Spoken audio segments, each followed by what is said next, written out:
Welcome, fourth graders, to Unit 3, Lesson 6. In this lesson, our focus will be on mixed word problems. What that means is we'll be dealing with problems that may have addition, it might have subtraction, might have multiplication, and it also may have division. Some of the problems that we'll encounter may do more than one operation throughout.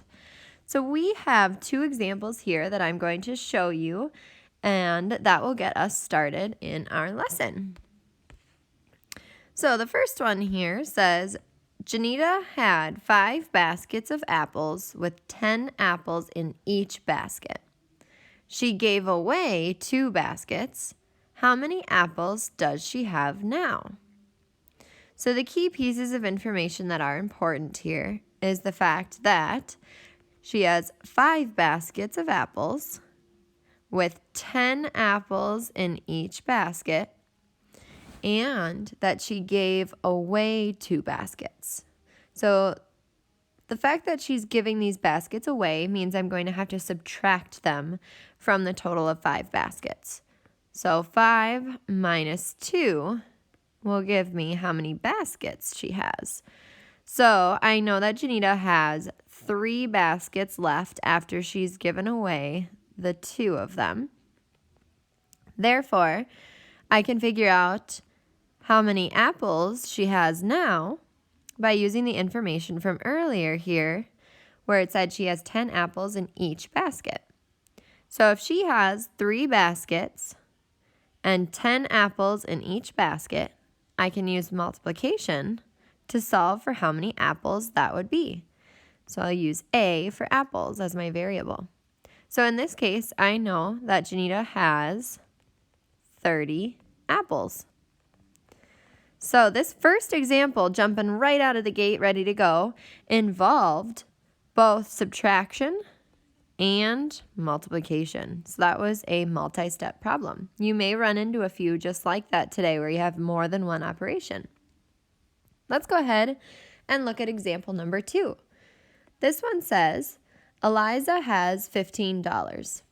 This amount is $7 less than she had yesterday. How much money did Eliza have yesterday? Okay, key pieces of information here. First, the fact that she has $15 and the fact that it is $7 less than she had yesterday. So that's telling us that this number here is less than yesterday's amount. Therefore, in order to solve for how much money she had yesterday, I'm actually going to be adding these amounts. So I'll be taking the $15 that she has now plus the 7 that she must have spent within the amount of time from yesterday to today. And that will equal, I'll put M for money, the money that she had before spending the $7. So when I add those together, 15 plus 7, I can show the work here. 7 plus 5 is 12. Carry the 1, 1, 2. So she had $22 yesterday. Again, the key piece of information is the fact that it said this amount, meaning the $15, was $7 less than she had. So I added the 2 amounts to figure out how much money she started with yesterday.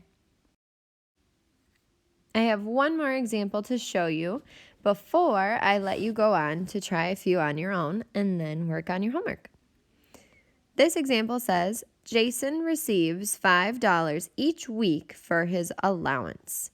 His older brother gets 3 times as much as Jason. How much does Jason's older brother get after 2 weeks? So I can tell this is already going to be a multi-step problem. So let's get started by circling some important information. First thing is that he receives $5 each week for his allowance. That's Jason. His older brother gets 3 times as much as Jason. So let's start with that piece there, step number 1. So Jason gets $5. His older brother gets 3 times as much, which means that's 3 times more. So I can take 5 times 3 to figure out how much money his brother receives each week, using M as my variable standing for money. So Jason's older brother then, 5 times 3, gets $15 each week. And that makes sense because 15 is 3 times as much as 5. The last piece here is the second step. How much does Jason's older brother get after 2 weeks? So $15 is how much Jason's older brother gets in 1 week. So I could either do 2 things here. 1, I could do 15 times 2. So $15 is what he receives in 1 week times 2 because I need 2 weeks worth to equal M. Or I could do 15 representing the 1 week plus 15 representing the second week to equal the money that Jason would get after 2 weeks of allowance. Either way, I'll end up with the same answer of $30 that Jason's older brother receives. So again, this problem had 2 steps that I had to solve. Time for our lovely ticket. You have 2 problems to solve today. Number 1 located here, number 2 located down below. Let's take a look at what these say. Number 1, a class has 24 students. The teacher wants to make 3 math teams with the same number of students on each team. How many students will be on each team? So that problem is just a 1-step problem. You just have to decide here on all of these problems if you're adding, subtracting, multiplying, or dividing. Some of the ones that you'll encounter may be more than 1 step. Number 2, the faculty of a school is made up of 17 female teachers. There are 2 more female teachers than male teachers. How many teachers are at the school altogether? I'll give you a hint here. This is definitely a 2-step problem. Take your time, show your work. All right, 4th graders, I decided to include one more slide in this video because I noticed that 2 of the problems on the homework side are a little bit trickier and they're newer concepts. So I wanted to give you a little bit of a boost. If you feel like you don't need the help, go ahead and skip this. But if you do, please use this as a resource. I do want you to try these on your own first before you resort to this slide. So go ahead and give it a try before you hear anything else. Those of you that have tried, come along with me. So number 1 is one of the problems that I thought was a little bit tricky because it has some newer skills. So I'm going to go through this with you together. Aaron has red, blue, and yellow barrettes. Barrettes are like little hairpins. She has 5 times as many blue barrettes as red barrettes and 2 times as many yellow barrettes as red barrettes. Altogether, she has 24 barrettes. How many of each color does she have? Okay, so the reason this one is so tricky is that they never tell you how many red barrettes there are. They tell you, oh, there's 5 times as many of the blue and 2 times as many yellow as there are red, but they never tell you how many red are. So we are going to have to use a variable to stand for those red barrettes since we don't have a number. Remember, variables substitute numbers. Because they're talking about red, I'm going to use R. So in this gal, Erin's collection, she has R red barrettes. Adding to that will be the amount of blue barrettes that she has, which I know are 5 times as many. So that means she has 5 times more blue than red. So I can find that by taking 5 times the red R. Now, did anybody notice how I wrote these together?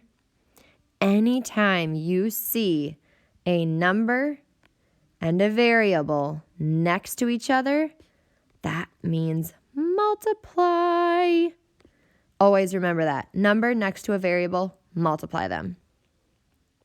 Okay, then I know I still have another color of Brett's, which is 2 times more yellow than red. So I can find that by taking 2 times the red. Okay, see what I mean by tricky? Whew, already crazy. That is going to equal the total amount of Brett's that she has, which we do know because it says altogether she has 24 Brett's. So now let's get started. Here's the really tricky part. In order to solve for R, red, I need to combine the same terms, which in this case, I need to combine all of these R's. If I count it up, I see that I have 1 R here, 5 R's here, and 2 R's here. Altogether, that's 1 plus 5 plus 2. So 1 plus 5, 6, plus 2, 8. So that's 8 R's, which remember that means 8 times R equals 24. Okay, let me catch you up to speed. All I did was combine the like terms, which in this case, these were all reds that I'm multiplying by. So I had 1R plus 5R plus 2R. Now, this number sentence literally means 8 times something equals 24. I'm solving for R. This now looks a little bit more familiar like that algebra we've been doing. When I solve, I know that R has to be 3. Now, I've only solved a piece of this. I'm telling you, this problem is crazy. So that means she has 3 red barrettes. Because I finally solved for this tricky R that they just wouldn't tell us for some reason. Now, to find my blue barrettes, I have to take 5 times the 3 red barrettes. Well, 5 times 3 is 15, so she has 15 blue. And then I have to go back and remember that she has 2 times more yellow than red, so 2 times 3, 6 yellow. Double check your work. We got to make sure that altogether all the colors are 24, so 3 plus 15 is 18, plus 6, 24 barrettes in all. This is your final answer here, and let me tell you, it was not easy to get there. Thanks for sticking with me. Now, we're ready for number 4. The other tricky one, simply because it's dealing a lot with fractions, which we haven't done too much with yet this year. This one says, in a 5th grade class of 16 students, 1/2 of the students arrived at school early, 1/4 of the students arrived on time, and 1/8 of the students arrived late.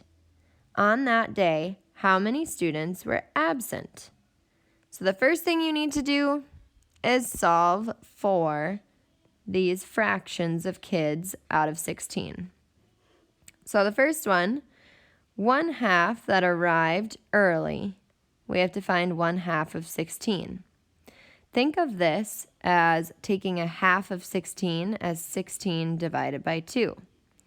So the kids that arrived early, there were 8 of them. 1/4 of these kids arrived on time. That's a lot of kids to be late, by the way.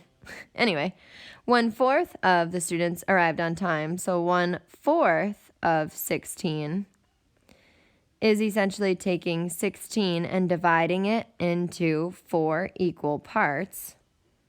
So 16 divided by 4 and then keeping one of those parts. So 1/4 of 16, 16 divided by 4 is 4 kids that arrived on time. And then finally 1/8 of them arrived late. So 1/8 of 16 is essentially like taking 16 and dividing it into 8 equal parts and selecting that one part. So 1/8 of 16 is like taking 16 divided by 8. So 2 kids arrived late. Well, the last piece asks, well, how many were absent? So I know that there's 16 kids in this class. I've figured out these mystery numbers of the kids who are early or on time or late.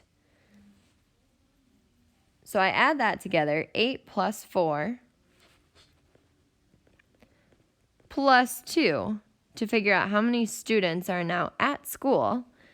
So 8 plus 4 is 12 plus 2 equals 14. So 14 kiddos are all at school out of 16. That means that we have 2 absent kiddos. Woofda. Lots of work on that one as well.